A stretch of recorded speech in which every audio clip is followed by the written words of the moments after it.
12 जून 2025 का दिन भारतीय विमानन इतिहास में एक काले अध्याय के रूप में दर्ज हो गया है।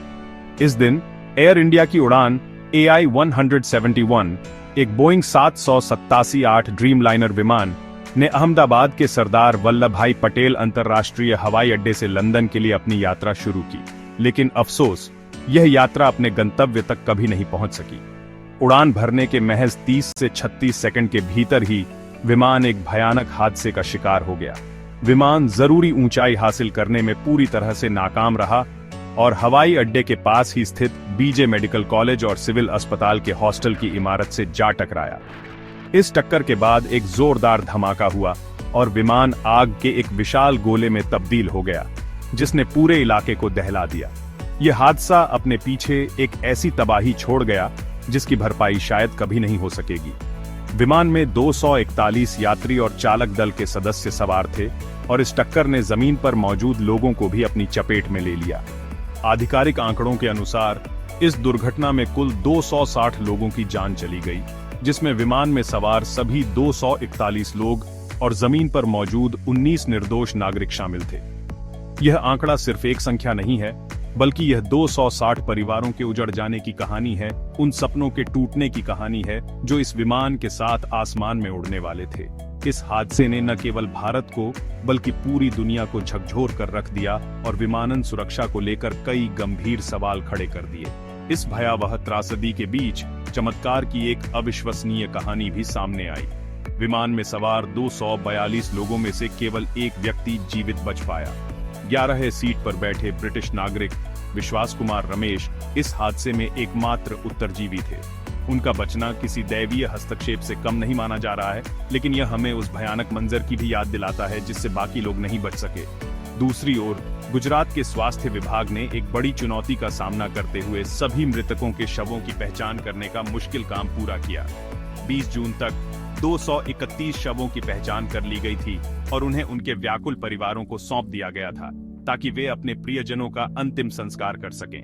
यह दुर्घटना इसलिए भी महत्वपूर्ण है क्योंकि यह बोइंग 787 ड्रीमलाइनर विमान से जुड़ी दुनिया की पहली घातक दुर्घटना है। ड्रीमलाइनर को दुनिया के सबसे आधुनिक और सुरक्षित विमानों में से एक माना जाता है। ऐसे में इस विमान का इस तरह से दुर्घटनाग्रस्त हो जाना कई तकनीकी और प्रक्रियात्मक सवाल खड़े करता है। यह हादसा भारत में पिछले एक दशक की सबसे बड़ी विमानन आपदा है, जिसने देश के विमानन सुरक्षा मानकों, हवाई अड्डों के आसपास के बुनियादी ढांचे और नियामक निगरानी की प्रभावशीलता पर एक गंभीर बहस छेड़ दी है। ये सिर्फ एक हादसा नहीं, बल्कि एक चेतावनी है कि हमें सुरक्षा के मामले में और कितना सतर्क रहने की जरूरत है। जब भी कोई विमान हादसा होता है तो सबसे पहला और सबसे जरूरी सवाल यही उठता है कि आखिर ऐसा हुआ क्यों? एयर इंडिया फ्लाइट AI-171 के मामले में भी जांचकर्ता कई अलग अलग संभावनाओं पर काम कर रहे हैं। शुरुआती जांच में यह बात सामने आई है कि पायलटों ने दुर्घटना से ठीक पहले एक मेडे कॉल जारी की थी, जो यह संकेत देता है कि उन्हें किसी गंभीर तकनीकी समस्या का आभास हो गया था। एक प्रमुख सिद्धांत यह है कि विमान के दोनों इंजन एक साथ फेल हो गए होंगे। हालांकि यह एक बहुत ही दुर्लभ घटना मानी जाती है, लेकिन जांचकर्ता इस संभावना को खारिज नहीं कर रहे हैं। इस बात को भी आधिकारिक तौर पर नकार दिया गया है कि किसी पक्षी के टकराने से यह हादसा हुआ होगा। एक और गंभीर संभावना जिसकी जांच की जा रही है वह है तोड़फोड़ या किसी तरह की साजिश। नागरिक उड्डयन राज्य मंत्री मुरलीधर मोहोल ने खुद इस बात की पुष्टि की है कि जांच एजेंसियां इस एंगल से भी मामले को देख रही हैं। क्या विमान को जानबूझकर निशाना बनाया गया था? क्या इसके सिस्टम के साथ कोई छेड़छाड़ की गई थी? इन सवालों के जवाब मिलना देश की सुरक्षा के लिए बेहद जरूरी है। इसके अलावा एक और तकनीकी पहलू पर भी ध्यान केंद्रित किया जा रहा है। कुछ सीसीटीवी फुटेज में देखा गया है कि उड़ान भरने के बाद भी विमान का लैंडिंग गियर नीचे की स्थिति में था, जो कि सामान्य नहीं है। ये तकनीकी खराबी विमान को गति और ऊंचाई पकड़ने से रोक सकती थी। इसके अलावा हवाई अड्डे के बुनियादी ढांचे पर भी गंभीर सवाल उठाए जा रहे हैं। कई विमानन विशेषज्ञों ने इस बात पर चिंता जताई है कि अहमदाबाद हवाई अड्डे के रनवे के इतने करीब ऊंची इमारतों का होना सुरक्षा नियमों का सीधा उल्लंघन हो सकता है। यह संभव है कि विमान अगर थोड़ी और ऊंचाई हासिल कर लेता तो शायद वह इन इमारतों से नहीं टकराता। इस दुर्घटना ने हवाई अड्डों के आसपास के निर्माण और शहरी नियोजन से जुड़े नियमों के पालन पर एक बड़ी बहस को जन्म दिया है। क्या विकास के नाम पर सुरक्षा के साथ समझौता किया जा रहा है? यह सवाल अब नीति निर्माताओं से पूछा जाना चाहिए ताकि भविष्य में ऐसी घटनाओं को रोका जा सके। इन सभी संभावनाओं के बीच जांचकर्ता किसी एक निष्कर्ष पर पहुंचने से पहले हर पहलू की बारीकी से जांच कर रहे हैं। क्या यह एक साथ कई विफलताओं का नतीजा था? क्या इसमें मानवीय भूल, तकनीकी खराबी और खराब बुनियादी ढांचे तीनों की भूमिका थी? यह एक जटिल पहेली की तरह है जिसके हर टुकड़े को जोड़कर ही पूरी तस्वीर साफ हो पाएगी। सच का सामने आना न केवल पीड़ितों के परिवारों के लिए जरूरी है, बल्कि यह भविष्य में हवाई यात्रा को सुरक्षित बनाने के लिए भी नितांत आवश्यक है। जब तक हर सवाल का जवाब नहीं मिल जाता, तब तक इस हादसे के कारण केवल अटकलों के दायरे में ही रहेंगे।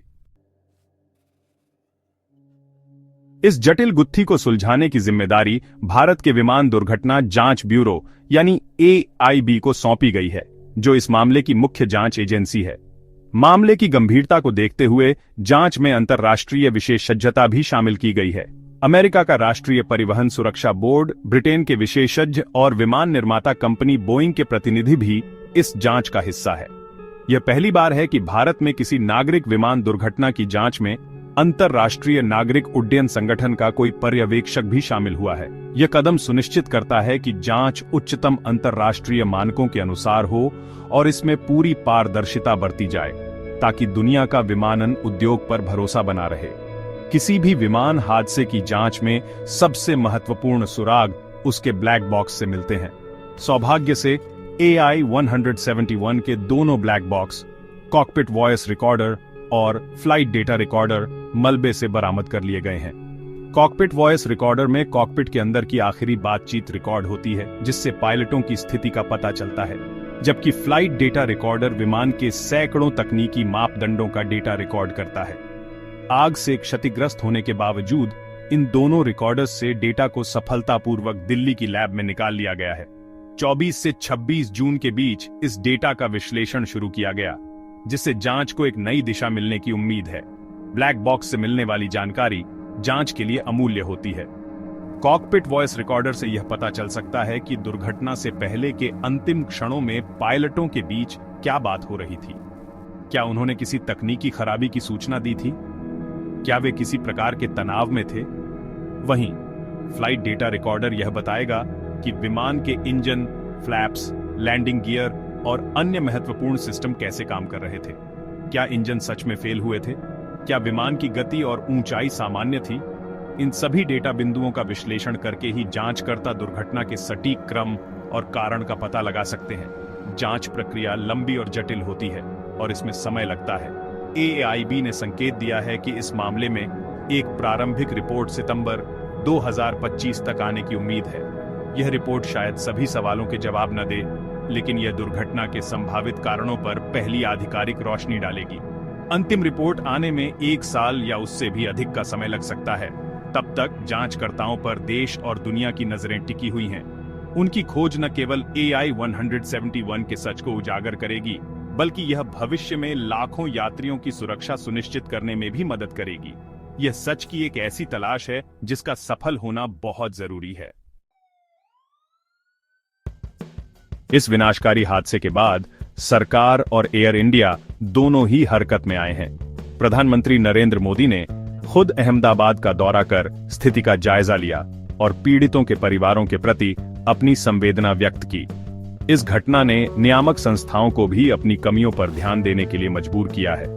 नागरिक उड्डयन महानिदेशालय यानी DGCA ने यह स्वीकार किया है कि उनके पास नियामक कर्मचारियों की कमी है और इस कमी को दूर करने के लिए 419 नई तकनीकी रिक्तियों को भरने की प्रक्रिया शुरू की गई है। ये एक महत्वपूर्ण कदम है, क्योंकि पर्याप्त कर्मचारियों के बिना सुरक्षा नियमों का प्रभावी ढंग से पालन सुनिश्चित करना असंभव है। यह हादसा एक कड़वा सबक है कि सुरक्षा निगरानी में कोई भी ढिलाई नहीं बरती जा सकती। एयर इंडिया ने भी इस घटना के बाद अपनी प्रक्रियाओं की समीक्षा की है।